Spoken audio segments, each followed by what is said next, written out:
Hi tears, முகூர்த்தம் வேணி எப்படி stitch பண்ணுறது அப்படிங்கிறத இந்த வீடியோவில் நம்ம பார்த்துட்ருக்கோம். நீங்கள் முகூர்த்தம் வேணி ஸ்டிச் பண்ணுறதுக்கு ஒரு நீடில் த்ரெட்டை நல்லா கோட்டுட்டு டோனட்டுக்கு இந்த பக்கம் வழியாக விட்டு அந்த பக்கம் வழியாக எடுத்துட்டு டோனட்டுக்கு கீழ்ப்பக்கமாக வச்சு 2 இல்லைனா 3 முடிச்சு போட்டு நல்லா டைட்டாக கட்டிக்கோங்க. நீங்கள் இந்த வீடியோவில் பார்க்குற மாதிரி நல்லா டைட்டாக கட்டிட்டு நூலோட ஒரு பக்கத்தை நம்ம பஃப் மேலேயும் இன்னொரு பக்கத்தை ஜடை பக்கத்துலேயும் நம்ம வச்சுக்கணும். வச்சுட்டு நம்ம ஒரு வேணி எடுத்து கரெக்டாக ப்ராப்பராக எங்கே வைக்கணுமோ அந்த மாதிரி வச்சு அந்த வேணியை கீழே நல்லா நம்ம கட்டிக்கலாம்.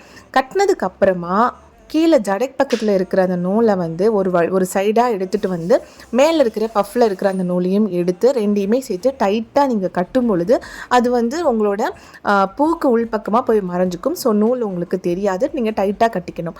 அகெயின் மறுபடியும் ஒரு பக்கம் நூலை பஃப் மேலேயும் மறுபக்கம் ஒரு நூலை ஜடை மேலேயும் வச்சுட்டு இன்னொரு வேணியை வச்சு நீங்கள் செட் பண்ணி மறுபடியும் நீங்கள் அதே மாதிரி டைட்டாக கட்டிக்கணும். இந்த மாதிரி நீங்கள் 3 வேணியுமே வரிசையாக கட்டிக்கலாம்.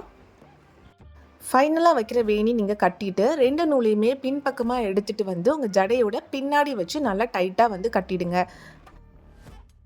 இந்த மாதிரி மெத்தடில் நீங்கள் வேணி ஸ்டிச் பண்ணும்போது உங்கள் வேணி நகராமல் நீங்கள் வச்ச இடத்துலையே ரொம்ப நேரத்துக்கு அப்படியே இருக்கும். கண்டிப்பாக ட்ரை பண்ணி பாருங்கள். தேங்க்யூ.